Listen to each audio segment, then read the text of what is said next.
Un, deux, test. Est-ce que vous m'entendez bien?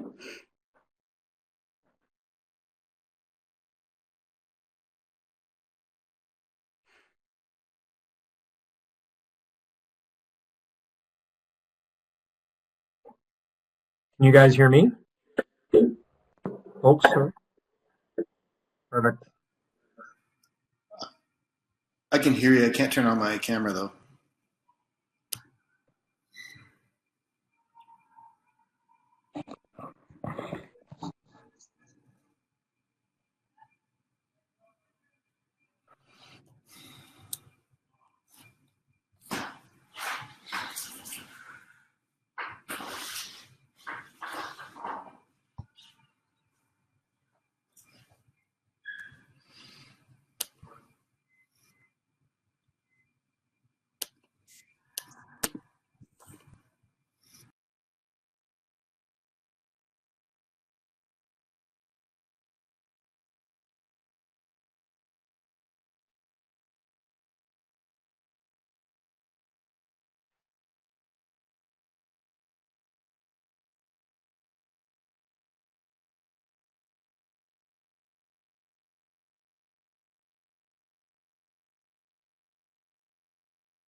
Hello, everyone. Good afternoon, everyone. Bonjour à tous.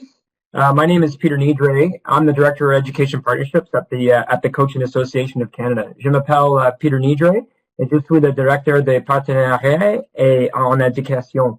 Thank you very much for everybody for being here today for our second Coaching Through COVID webinar as part of a series of 6 monthly webinars. The purpose of the webinars is to support and re-engage coaches returning back to sport. We're attempting to pilot this in a bilingual format today and hope you can enjoy this webinar in the language of your choice. If you look in the chat, there is a French call line for simultaneous translation, and so hopefully if you want, you can dial in through there to get the translation as we go along. Just before we start, I'd like to acknowledge and like to say that we respect and acknowledge the First Nations, Indigenous, Inuit, and Métis people of Canada as the keepers of the territory upon which we're going to be learning today. I'd like to acknowledge the land on which we've gathered, and hopefully you will acknowledge where you're coming into the webinar from today as well. Today I'm here in Ottawa on the unceded territory of the Algonquin Anishinaabe people. The land that surrounds us is part of who we are, and it reflects our histories. So I welcome you from all across Turtle Island today. I'm really excited to be able to host today's webinar, Returning to Modified Training in the Absence of Competition. COVID has certainly afforded us the opportunity to focus on our problem-solving and critical thinking competencies in our planning as we navigate the challenging landscape and uncertainty of competition, and with the ability to hold practices and training for our participants. Our format today is going to, and I'd just like to say that I look forward to hear, and I think we all look forward to hear how coaches and athletes at the highest level, the Paralympic level, are managing the environment, and as well as through our experts, Nirham Pakat. Our format today is going to be a 30-minute presentation followed by a series of questions and answers that you can pose as the audience.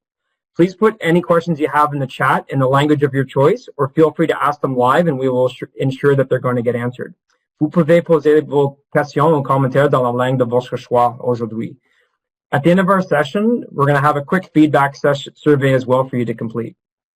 And now I'd like to introduce our three great speakers for today. So first, we have Mercredi Paquette, who is a exercise physiologist and planning and periodization specialist from the Institut National du Sport, Quebec, who has also recently just won the Young Researcher Award at On the Podium's recent Spin Summit. So it's great to have her here today leading the conversation. From Swimming Canada, we have national team para swim coach Mike Thompson, who's preparing his athletes now for the 2021-2020 Tokyo Paralympic Games and was a coach at the 2016 Paralympic Games in Rio. And then we also have our Paralympian para-swim athlete Tess Rootliff, who is also prepping for the 2021 Tokyo Games. She represented Canada at the 2016 Summer Paralympics in Rio, where she won a medal in the women's 200 IM, and she also won 3 medals at the recent 2019 World Championships. So I'm going to pass it over to Miriam to take it away. Thanks, Peter. That works perfect. So I guess it is an understatement to say that the last few months have been quite challenging for the sports world.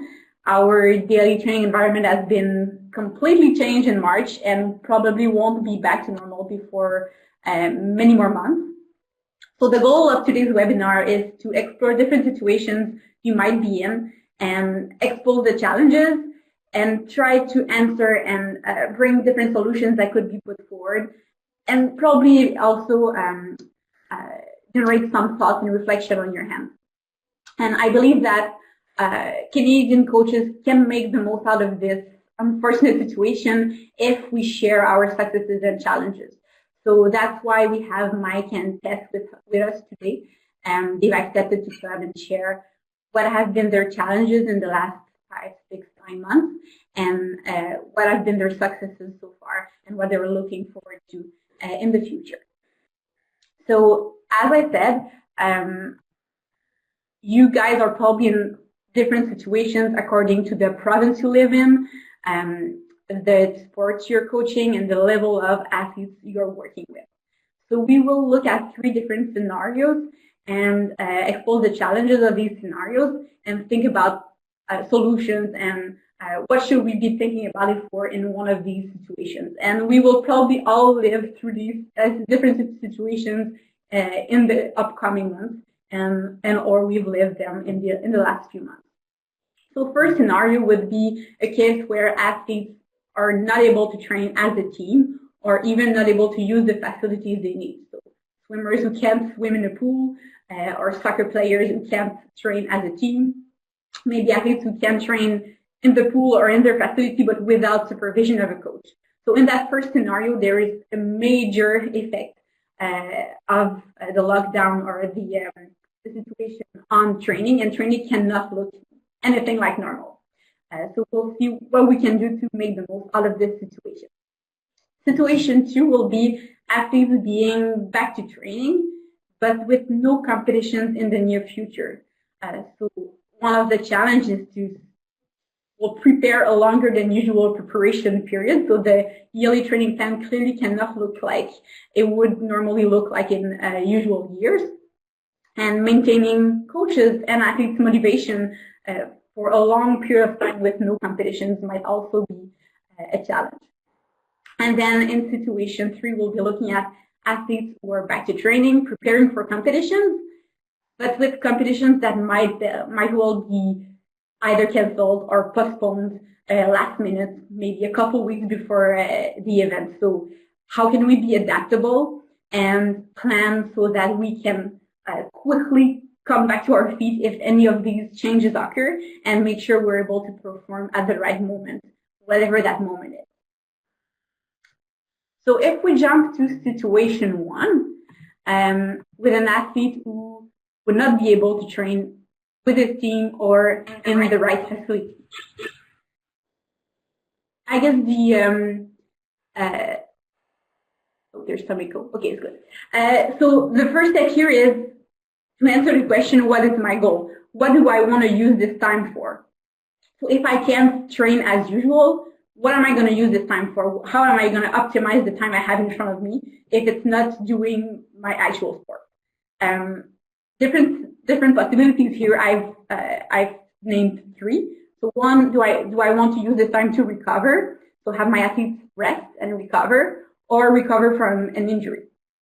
2, do I want to maintain fitness, maintain physical abilities, skills, so that when athletes come back to normal training, they are not actually detrained and I don't have to lose a whole amount of time just rebuilding that fitness before actually getting back to my sport.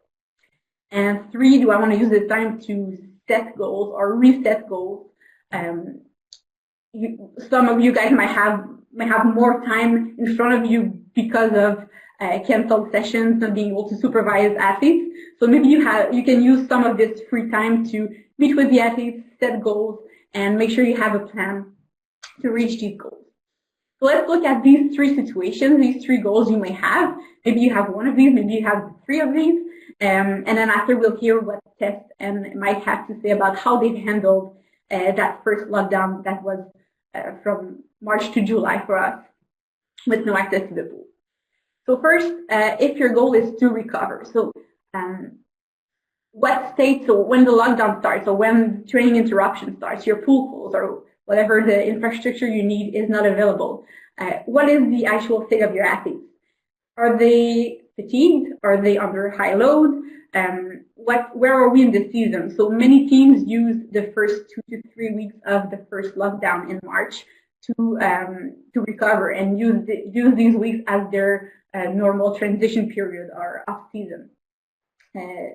So is that a good moment of the year for you to be doing that? And if yes, perfect, use this time to recover. Is your athlete injured at the moment? Is he struggling with an injury that needs to be rehabilitated? If so, well, just stopping training won't be enough to make sure you overcome that injury.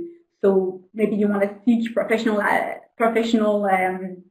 advice so that you can, with the athlete, identify the cause of the injury and build a rehab plan so that when normal training resumes, that injury is part of the past and you can make the most out of the training.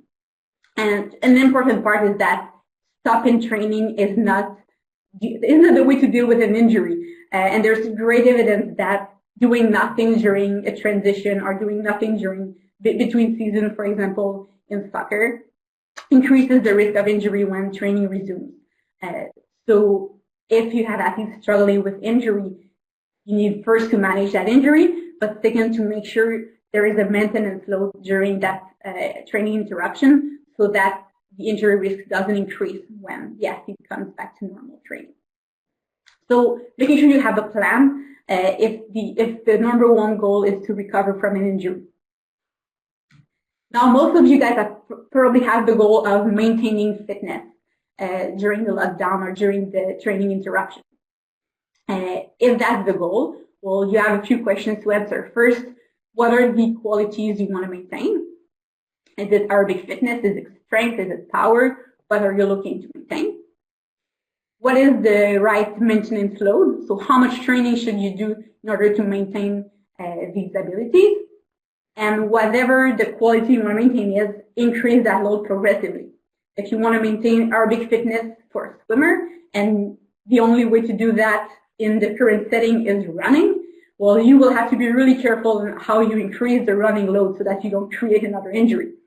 So maybe in the first weeks, it's going to be 15-minute sessions of alternating walking and running, and then eventually you'll be able to build that up to actually longer running sessions. But increasing that load progressively is really key, so you don't create another problem with that maintenance load.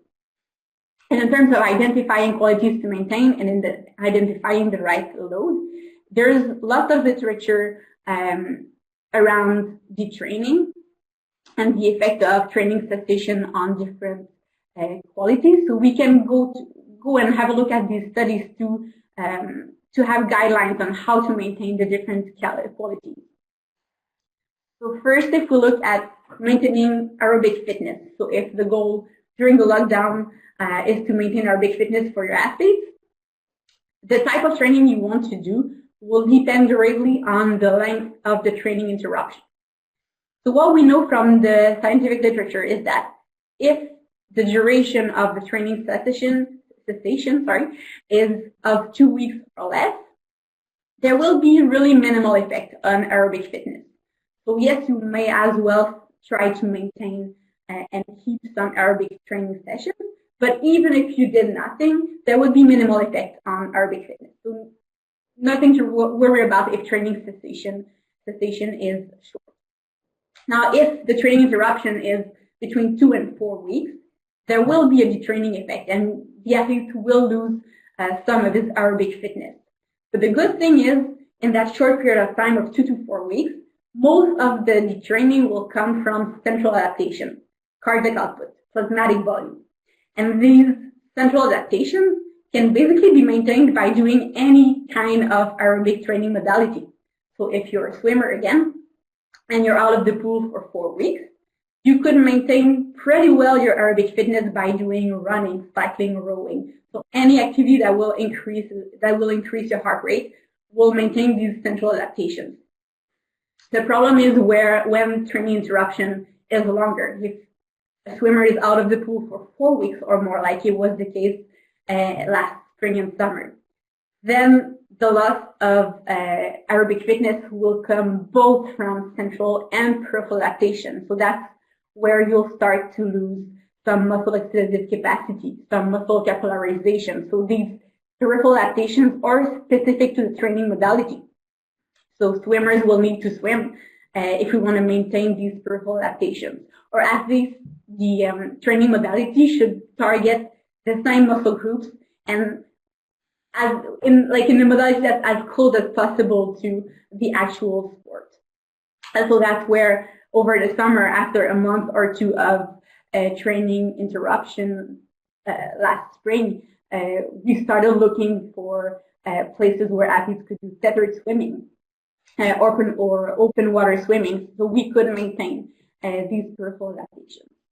And if that's just not feasible in your setting to maintain some specific aerobic activity, then you must be aware that when the athlete will come back to the specific training or normal training, well, there will be some detraining, and you will probably need to start a bit early, start with lower load and be really progressive, because there'll be some detraining. So that's for aerobic fitness. If we're looking for strength adaptations, what we know from the training studies is that maximal strength can be maintained pretty well for 3 to 4 weeks of no training. So with up to a month of training cessation, you will maintain a good percentage of your maximal strength. Maximal power decreases a bit quicker. So after 2 weeks of training cessation, there will be a loss of training power. So if there's a really short period of time where athlete does not have access to the gym, maybe the focus could be on maintaining power, while a longer period of training interruption, you will need to maintain both strength and power. The detraining will be a bit quicker in older athletes, and by older athletes, I mean if you're working with master athletes or so, and will be a bit quicker in less fit or less trained athletes. So if you have athletes who've been doing proper strength training for only a couple of months before the lockdown, they will probably lose quite a bit of what they've gained compared to athletes who've been doing regular strength training for years. Now, the really good thing with strength training or strength adaptations is that it can be maintained with really small loads. And I've listed here a few studies where, for example, there's a study where doing 1 to 2 sessions a month of strength training was enough to maintain some of the adaptations. So you really don't need a high load if the goal is just to maintain adaptations for a certain period of time. There's another study that was not performed in athletes, but can still give us insight. So a group of subjects trained for 16 weeks, and then during the following 32 weeks, they did only a third of the load they did during the training period. So when they were training, they were doing 2 sessions a week of 3 sets per exercise. And during the maintenance period, they maintained the 2 sessions per week, but only 1 set per exercise. So they did a third of the development load. And they were able to maintain the gains they had for 32 weeks. So with a greatly decreased load, you could maintain physical strength adaptations. So that's where doing a little is way better than doing nothing to maintain strength adaptation. So if your athletes can only have access to the gym once a week or once every 2 weeks, well, it's still a good idea to go and to do these sessions. It's way better than doing nothing. And anecdotally, we've had athletes at INS who've actually gained strength and gained muscle mass during the lockdown because general training load was reduced. And so they could finally get the most out of these strength sessions. Even though they were at home training in their basement, not having the right equipment, they were actually able to increase strength and increase muscle mass. So that might be a goal of your of the lockdown period for if with an athlete you want increasing strength and muscle mass is a priority, then that's something you could do during this period for sure. So at this point, I would like us to hear from Tess about how she experienced the lockdown. So as I said, so the swimmers were greatly affected by the first lockdown. They were out of the pool from March to July of this year. They've been lucky to be back in the pool since July. And Tess was really successful at maintaining a good training load during the lockdown and maintaining fitness. And it was quite obvious when she came back to the pool in July that she had done a good job during the lockdown. So Tess, could you let us know what was for you the most helpful during that lockdown to stay motivated to train and to keep your fitness so that your return to the pool went well? Yeah, for sure. I feel like the biggest part of it was having like a routine and schedule. Like I really, like with you and the other IST staff, we really laid out a good schedule for us to have, and we made the workouts. And if there was any workout that I was like, Miriam, like I'm not motivated to do this one. Can we like rearrange it to make it a little like where I wanted to actually work out and I wanted to do it? And so I kind of just like, I enjoy working out and I enjoy staying fit. And so it wasn't really a negative for me because I still, if I wasn't swimming or whatever, I still would want to be at workout or doing something. And I think the other main thing was that I was FaceTiming friends and other teammates and stuff a lot to do workouts with. And I think that like really helped maintain the schedule.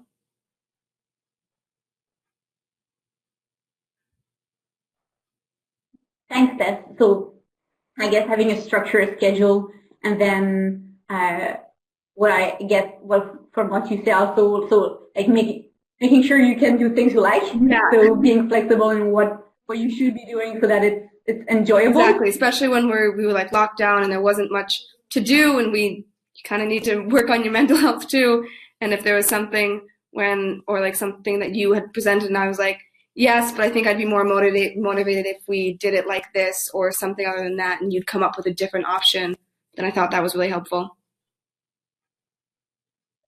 Great. And I also know that, like you talked about, the social aspect, so it was super hard to socialize and couldn't train as a group, so using Zoom and other platforms so that you could still have an idea of like training with teammates and not being by yourself. You have somebody doing it with you, and if you're waking up early to do a workout, it's always easier if you're texting somebody else and they're like, hey, you're up yet? Like, it's always a little bit better to do it that way. Cool. Thanks, Steph. And there's a couple, before you keep going with some of the questions, there's a few, I guess that slide you talked about with strength and maintaining strength or developing there, it prompted a few questions in the chat. So first was, well, Mike had his hand up, so maybe Mike wants to ask the question verbally, and then Veronica also had a question. Sure, Miriam, I was just pointing to how do you know that they gained strength and muscle mass when they were gone subjectively, or did you actually measure and do anthros? Or I know the answer to this question, I'm just kind of prompting you. Yeah, so well, with the swimming group, we actually did well, as soon as we were able, according to the rules, to do so, we did some anthropometric measurements, so we could compare to the measures we had taken over the last winter, and that's what I don't recall any of our swimmers to actually have gained muscle mass, well, other than our 16 years old who probably would gain muscle mass just because they're growing. But there were sports where it was like really obvious that some athletes had gained some muscle mass. Talking like speed skating is one here where the anthropometric measures really revealed some muscle mass gain over the lockdown.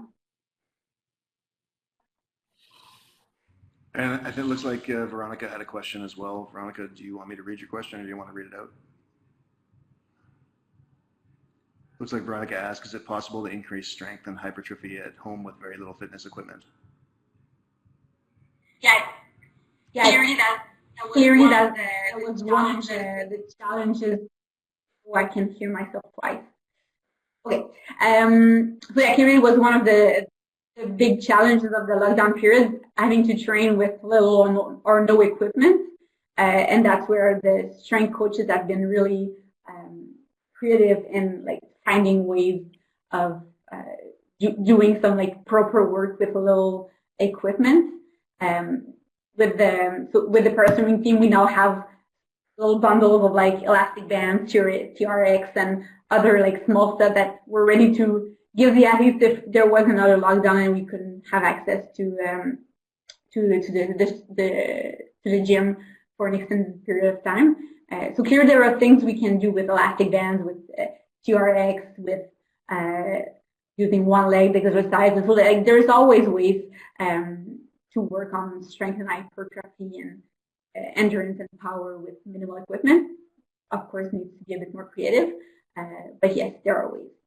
And like our athletes, none of our athletes had a proper gym in their basement, and we were able to maintain pretty much strength adaptation, so it's clearly feasible.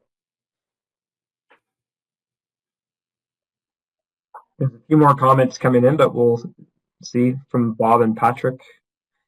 Folks, feel free to use your to put up your hand too, and Mike. Patrick, was that question to Myriam? Is how many sports does she work with? Yeah. So yeah, Patrick would like to know how many sports are you working with, Myriam?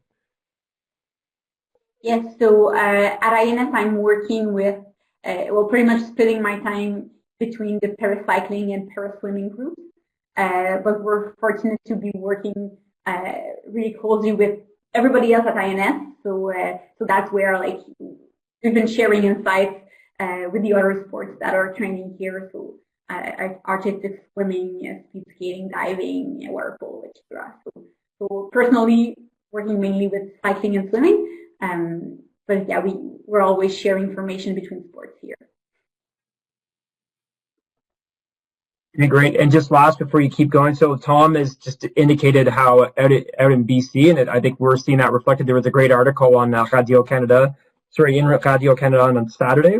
He just mentioned around is that he's just indicating that they're seeing some remarkable personal records coming from athletes and coaches who've continued to work creatively, and we saw Muhammad Ahmed break a Canadian record in the early summer as well in the 5,000.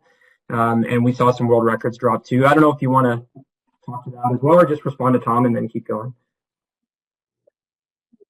Yeah, and that's super interesting, and that's something we've seen in athletics, but that's also something that I think many sports have seen. So like being able to train and athletics as like it's probably easier than swimming in terms of like a runner was able to run throughout the whole lockdown, while a swimmer was not able to swim throughout the whole lockdown. But what it really shows is that like a long period of uninterrupted training with no travel, no competition, so nothing affecting training and the training load the athletes could do really helped performance. And I think it really speaks to well, when we're building our competition calendar, should we focus on certain competitions? Should we make sure we put training and recovery as our priority? And choose the competitions we want to peak for, and yeah, so how can we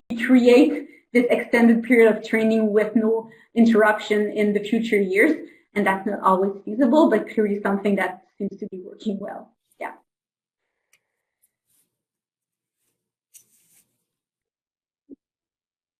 And so if we keep going and go with the last of the 3 goals that I stated for that lockdown period and being unable to train in the normal facilities or in the normal settings.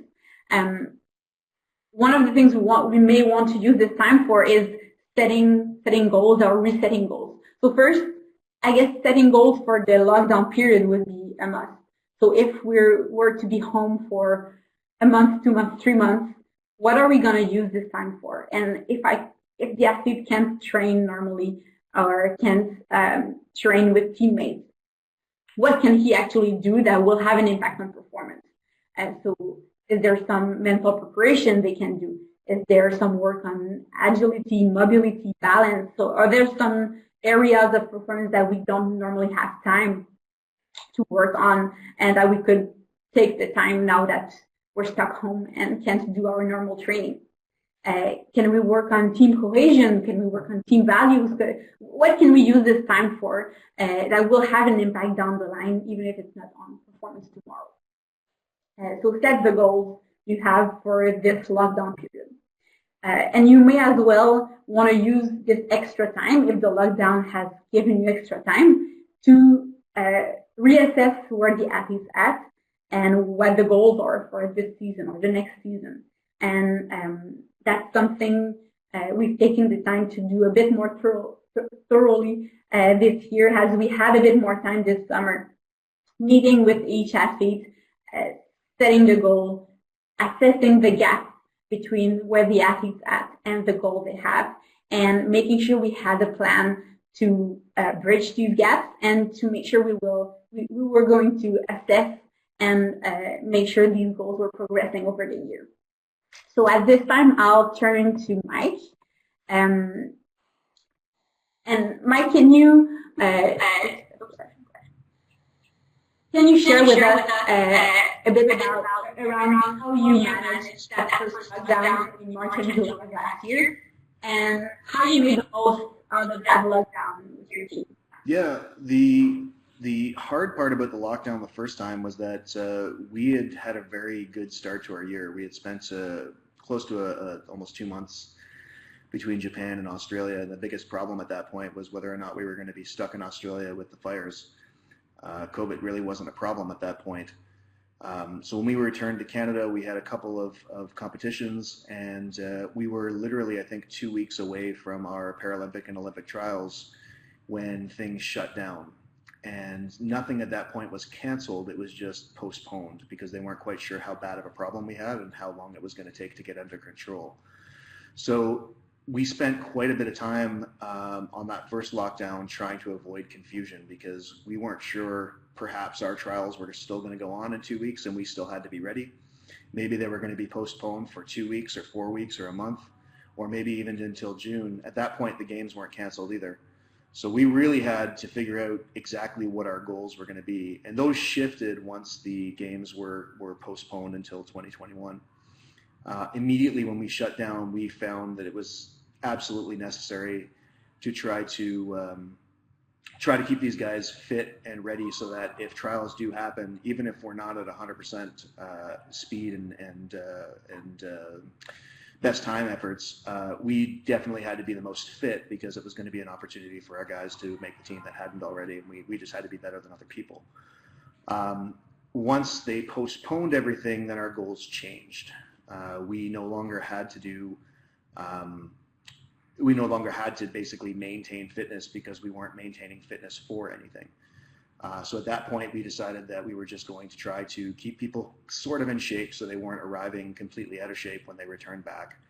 And the larger thing that we tried to do was reset how we looked at we had new athletes coming into our group, so we had to revise our mission and our vision, as well as our values.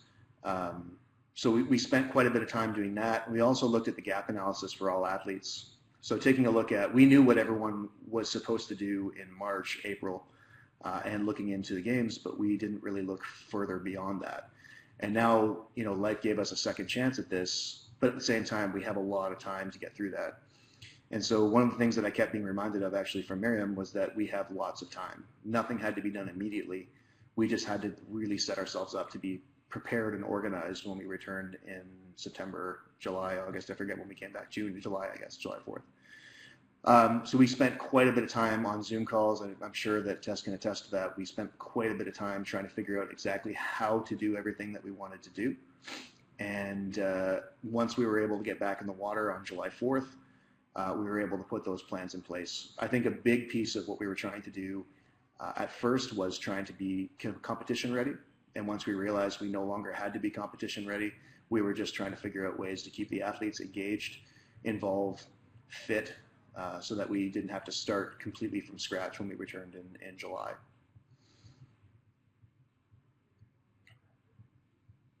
Thanks, Mike. Thanks, Mike. I'll have you close your mic. Can you hear Oh, I'll mute myself. Actually, Coach Mike, there's a question from Coach Bob. Coach Bob says, I'm a 5-pin bowling coach in Toronto. Do you have any suggestions how to coach and instruct you cannot get physically close to your athletes for demonstrations and instructions? Yeah, Bob, there's a couple ways that we've been doing it. When we first started up, we weren't allowed to be anywhere near our athletes, and our athletes weren't allowed to be near each other. There wasn't a ton of instructional or demonstrational things we needed to do at that point. I think a lot of the demonstrational things we tried to do by video, and we tried to do not on the pool deck. Our restrictions were really tight. Like, I had to stand on one side of the pool deck. I couldn't be anywhere near any of the athletes. We had to keep the side lane closest to me empty so that no one can get close to me. We tried, we used headsets and microphones for a little bit, but they're just tight and they don't feel very good on athletes' heads, and I'm sure Tess can attest to that as well. But they're uncomfortable. So we tried that for a bit. We tried to do some video work, and we found the easiest way to do it was to get video work, send it to the athletes to review at home, and so they'd have a better focus coming in the next day. Face shields and face masks are typically used in the gym when our strength and conditioning coach has to get close or actually interact face-to-face or touch somebody. So they're using both a mask and a face shield. What I found with masks, especially in our acoustic environment, is that it becomes very difficult to hear me. So I've chosen the social distance route as opposed to the mask and up close route, because I'm finding it very, very difficult for people to, like, obviously they can't read my lips. We have a lot of athletes that are French first language, and it takes them a couple seconds to translate, and it becomes really difficult. So I think suggestions on how to coach and instruct when you can't get physically close, a lot of stuff can be done by video, a lot of stuff can be done by example, by video, and then a lot of stuff can be shown back to them of what they're doing compared to what they think they're doing. That's how we've been handling most of that right now. We've been relying on a lot of underwater video and above water video. Does that answer your question, Bob?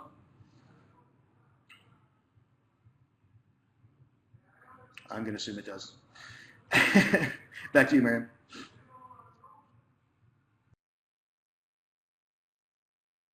Good. So we'll move away from that first situation of lockdown, because most of us, or actually I hope some of us, are back to training, and that brings a whole other challenge of being back to training with no competitions to prepare for. So in our case, we're 5 months into our training, so we've been back in the pool since July, and normally 5 months of training would pretty much lead us to the first major competition of the year. But now we have 4 more months before that first competition, if it happens. And so that's positive. That's more time to train without having to travel, compete. And as we discussed with athletics, that's a really positive thing. But it still comes with challenges, so we'll try to address these challenges that come with that. 2 side notes before jumping into that topic. First, there are now guidelines available for return to training with athletes who suffered a COVID-19 infection. So there is evidence now that there can be some pulmonary and cardiac effects that persist after the end of the infection. So it's super important that the return to sport is done in a safe manner with these athletes. So if it's your case, know that there are some resources that exist now, and of course make sure you're planning that return to play with a medical doctor. And another side note, I think some of the athletes are now have to train with masks for some of the training sessions when they have to be close to other teammates. And there have been a few studies published in the last couple of months on the effect of breathing through a mask on performance. The one I'm showing here compared doing an incremental test or maximal test without a mask, with a surgical mask, and with an N95 mask. And what they found is that performance and VO2 max is decreased with the N95 mask, but maintained or non-significantly decreased with a surgical mask. Both masks reduce maximal ventilation, and both masks induce some discomfort, but the surgical mask is better than the N95 for that too. So basically, if we look at the couple studies that have been published, wearing a mask while exercising usually decreases the performance by 2 to 5%. It does not really affect some maximal exercise other than creating discomfort. And discomfort comes mainly from having to be in that heat and warm environment, more than the actual breathing resistance created by the mask. And there is no evidence of an arterial desaturation because of the mask. So if your athletes need to train with a mask, know that it may affect their maximal performance, and make sure like the choice of the mask will be super important because some masks will have more impact on performance. And so far, I would say the surgical mask is probably the best choice, both in terms of being safe and less disruptive for training. So, if you are now returning to sport after a short or long training interruption because of a lockdown, what are the key things? Well, first, and I guess the most important one, is being sure you're being super progressive in how you're increasing training load. So you will clearly have to start with a lower training load than what the athletes were used to do before the lockdown, and you will have to increase that load really progressively. If you don't want the total training load to be reduced in the first weeks of training, well, you may maintain some of the cross-training the athlete was doing during the lockdown, and then progressively reduce that cross-training and re-increase the specific training until specific training is back to normal.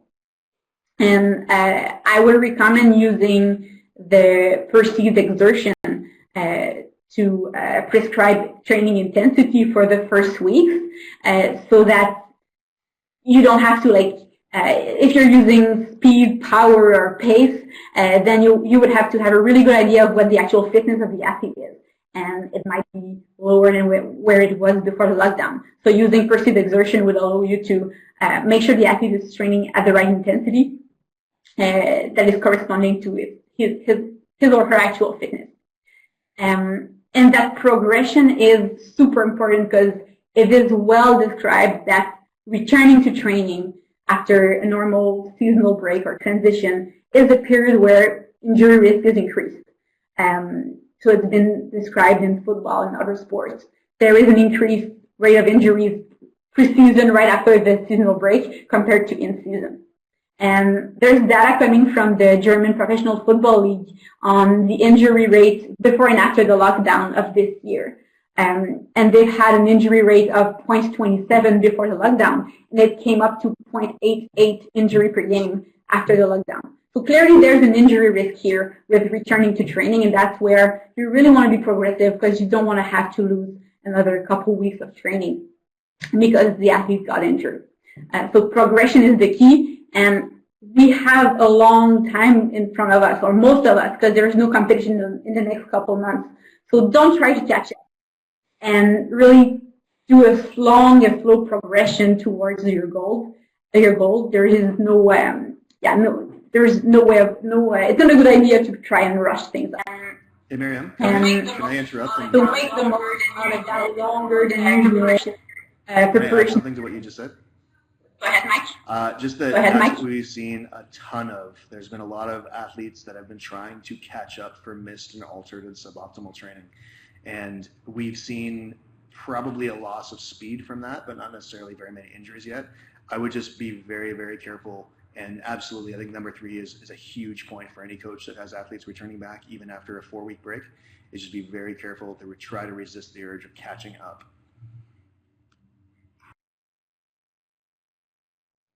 Good. And while you're speaking, Mike, I'll jump to you and have you describe, so what are these challenges of a longer than usual preparation period? So we have 9 months for our first competition. What are you doing with your team to make sure athletes keep progressing and are motivated during that longer than usual preparation period? This is the biggest challenge that everyone's going to have returning to sport. Without any, like you mentioned before, we tried to look at our competition schedule. We only have one competition on it, which is our trials meet in April. Everything up to that point is speculative because there isn't any return to competition framework yet. So there aren't any real sanctioned competitions at this point. What we've been trying to do here, though, is we've been trying to monopolize our pool usage, and we're about to do this afternoon. We are trying to shift our pool environment so that we can make it into an unofficial time trial. We're trying to mimic the sensation of racing. And most importantly, I think a lot of athletes forget how hard it is to swim fast. I think everyone kind of forgets the pain of competition. So we're just trying to run these guys through race simulations, I'll call them, for lack of a better term. But I think what we're trying to do is give them the racing experience or racing sensation without actually getting into races. The challenge and the downside to this, A, is that they're not official, so any times that are posted won't count.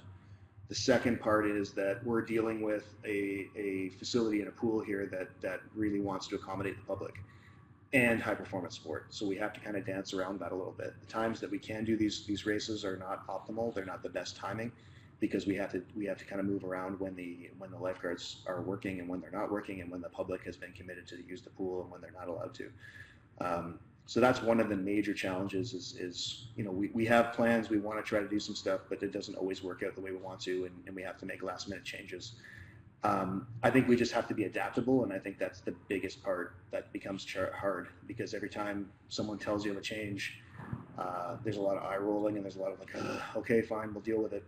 But I think that's the hardest thing mentally, and even for a coach mentally, for me, I think that was the toughest part about coming back, is that motivation of what exactly is it that we're training for, and where exactly are we going to be able to race, and when are we going to be able to race? Because without those things, it's really hard to judge what kind of a job you're doing. Without Miriam doing all of our reporting and tracking on the side, there's no way that I would know that we're getting better. Our guys right now are fantastic, and that's maybe one of the challenges, is everyone knows they're swimming really well. They want a chance to do it for real. And I think that's the largest challenge that I think we've had. Aside from that, little small challenges, like I would like to expand our next gen group. I would like to bring more next gen athletes in, but some people are frozen out. We can't bring new people into the INS. In terms of where you can wear a mask inside our facility, where you can't, we just have to be adaptable. Rules change all the time, lockdowns change all the time, but I think one of the things that's really important to me is that I'm prepared in the event that something bad happens. So as Miriam said before, we have little kits to give the athletes should we shut down again, so they have some strength work to do at home.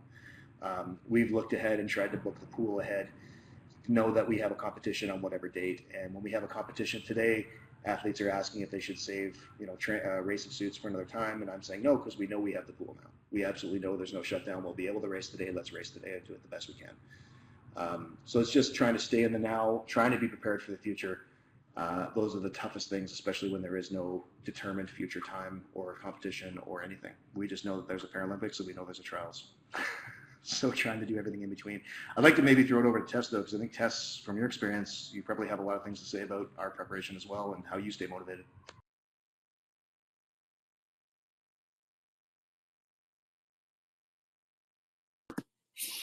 Yeah, I feel like it's like some days it's a lot harder because you're going to the pool and you're okay, why am I going to the pool today? And because there's no goal at the end of the month or something, and so it can get kind of hard to stay on track and be motivated to come to the pool every day. But I feel like for me, I've just kind of been like keeping my head down and like knowing that there is a goal, and whether it's 2021 or if it's later on after that, if whatever it is, it's going to come within the next bit. And so it's kind of just you're keeping up with your fitness and you're keeping up with training and all that for that goal whenever that goal comes. The biggest thing is to try to be ready. Our job and the athlete's job is to be ready when it's time to compete, when it's time to race, when it's time to stand up. And we're just trying to keep them ready. And I don't want to get into the concept of trying to entertain them and stop them from being bored. That's not really what we're trying to do. Tess is a Paralympic medalist, a world championship medalist. She's one of the best in the world at what she does. I just need to make sure that we keep her motivated to stay that way, because it's a very depressing, unmotivating time, and sport is the one thing that we can do that will take us out of that, hopefully. So that's our biggest challenge right now. I think, A, trying to set up the year, and B, trying to keep people motivated so they are ready to go when it's time to go.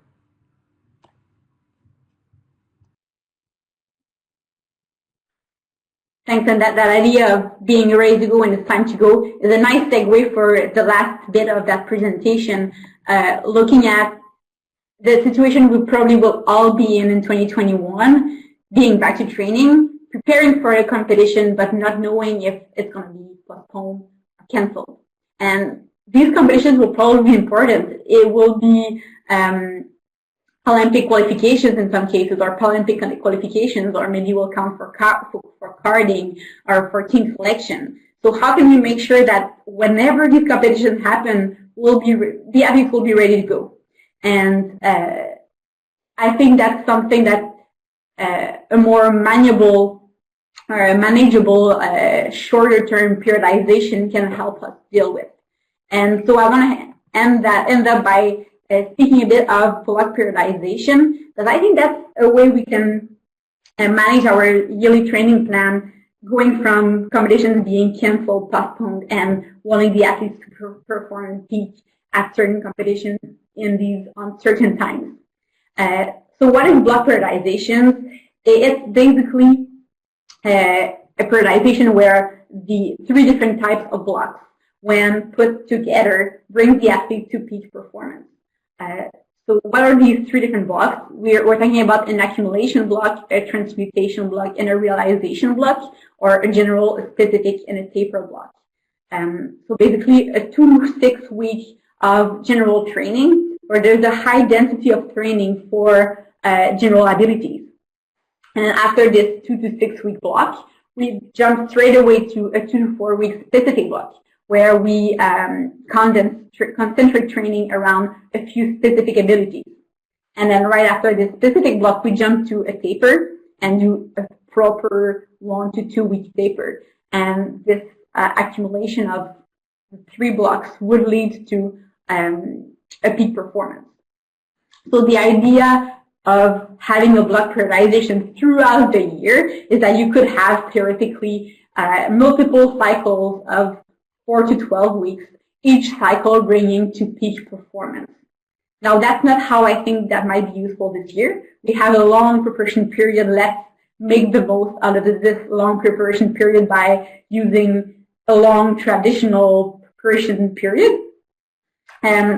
But here's how I think it might be useful. So let's say you're preparing for a competition in December. So you're doing a traditional preparation and a traditional general preparation phase, specific preparation phase, pre-competition phase, and then 2 weeks before the event, you learn that it's postponed by 6 weeks. Well, rather than trying and maintaining your fitness or your performance level for 6 weeks, that's where a little cycle of block periodization might be useful.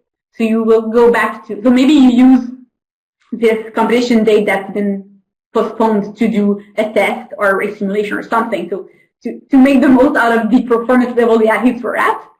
And once that's done, maybe you go back to a short general block, a short specific block, a taper, and then you're ready to perform again 4, 6, 8 weeks later when the competition is held.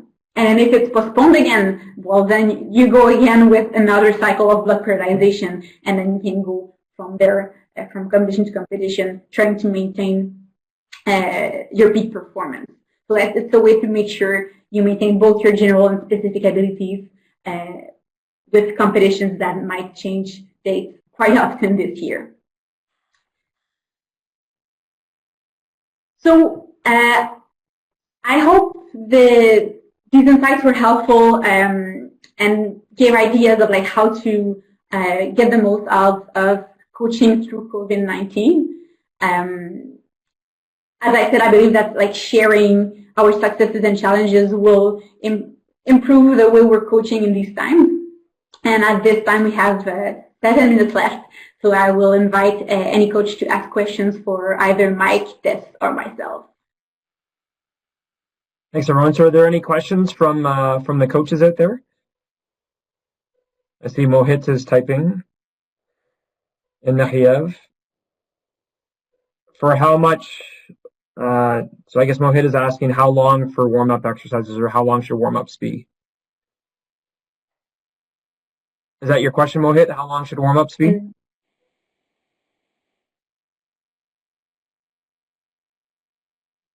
Okay, perfect. So there's a question for the team. Miriam, I'll defer to you on this one. You're constantly preaching to our guys about this, so I'll let you do your piece.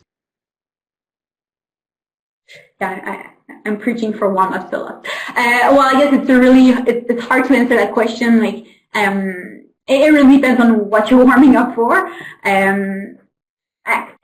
Physiologically, you would need between 10 and 20 minutes of activity to get that increase in temperature, get that activation of the aerobic system. So anything between 15-20 minutes should be enough to achieve that. If you go longer than 30-40 minutes, that's where you might start to create fatigue, so you won't have any more benefits of the warm-up, but you will create fatigue that will potentially harm performance. So I would say optimal time would be less than half an hour, probably more than 15 minutes. That's really purely physiologically. After that, there's probably some technical aspects you want to work on. There's many other aspects of warm-up, but really physiologically, you should be active for around 15-20 minutes, and I guess the most out of it. And I guess with the more important factor is the length. So it's rare that the length of the warm-up is not right, but often the transition period between end of warm-up, so the athlete gets out of the water, and the time where the athlete actually races is way too long. So athletes are comfortable with 30-40 minutes, an hour of doing nothing before their race in the swimming culture, and that's way too long. So I think that most of the time bringing down that transition period is the main factor. He did ask specifically about breaststroke, so maybe we can go really quickly into this because it's a long answer. But Tess, do you want to maybe brush up on what you might do for 100 breaststroke for warm-up? I know you usually start with about 400 or 500 meters of mix around kind of general warm-up, and then after that, what do you do specifically? So, well, depending on this, I'll activation first, and but in the water, I'll usually do like vertical kick, a lot of speed with Mike himself, and trying to like get that body position and trying to get the feel first, because usually I'll spend the first time in my warm-up actually warming up, and then the second half is more getting the feel of speed. So when I'm racing, I can put the two together and it kind of works out.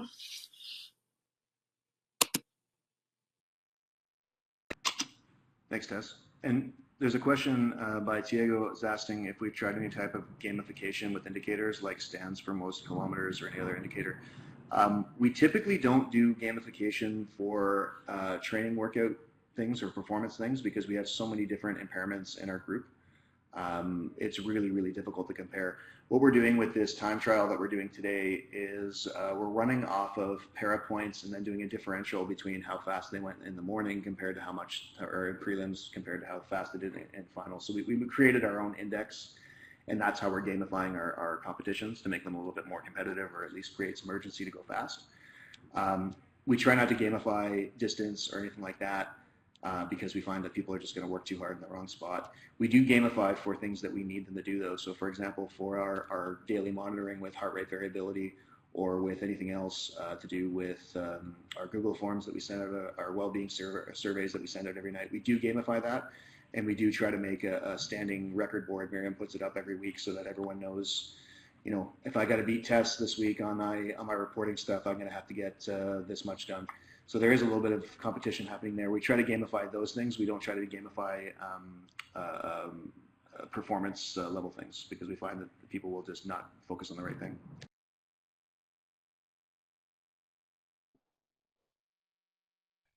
There's a really good question there from Grant. And Grant's asking, as a coach, how do you motivate the athletes in this time of limited engagement in practices? We've been trying to do as much as we possibly can with doing things externally from the pool deck. So when we started back, and our actual contact was very limited, so we weren't allowed to have like meetings on the pool deck. We weren't even allowed to do activation activities on the pool deck. We basically tried to do everything online. We started in a place where we would take a lot more time than we needed, and then we tried to work it back. So at the very beginning, I didn't even want to instruct anybody what to do in the workouts on the pool deck. We tried to do that the night before by Zoom meetings.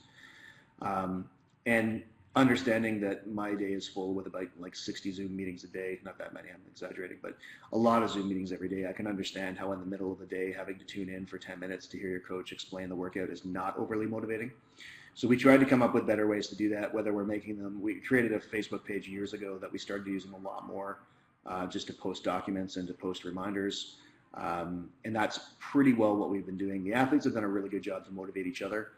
We're at a national training center, and I would say that if the athletes aren't generally motivated when they arrive here or with what they're doing, they're probably in need of help more than I can give them. We do have a mental trainer on staff who helps athletes out with that.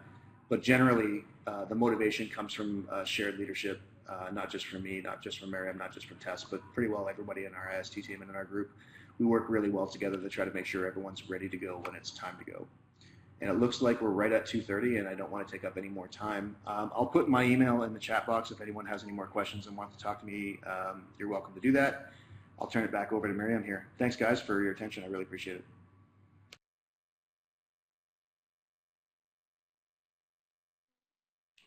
Thanks so much, Tess and Mike. I think, Peter, do we have time for more questions? Or are we I think, again, because now? it's 2:30, I'm sure there'll be a lot more questions to come. But, yeah, I think we're going to have to close it. But I just want to thank Miriam, Mike, and Tess for all their expertise today and their insight. Just a couple things that, as a reminder. So first is we have our next webinar on December 16th from 4:30 to 5:30 Eastern with Judy Rigi on feedback, so the art and science of giving and receiving it well. The other piece is I do believe there's some web links to the English and French survey. So if you could just go into those and just give some feedback on how you felt this great presentation and panel was today. So again, I'd like to thank the three of you for helping out today and your presentation and insight. It was great. And have a great week and stay safe, everybody.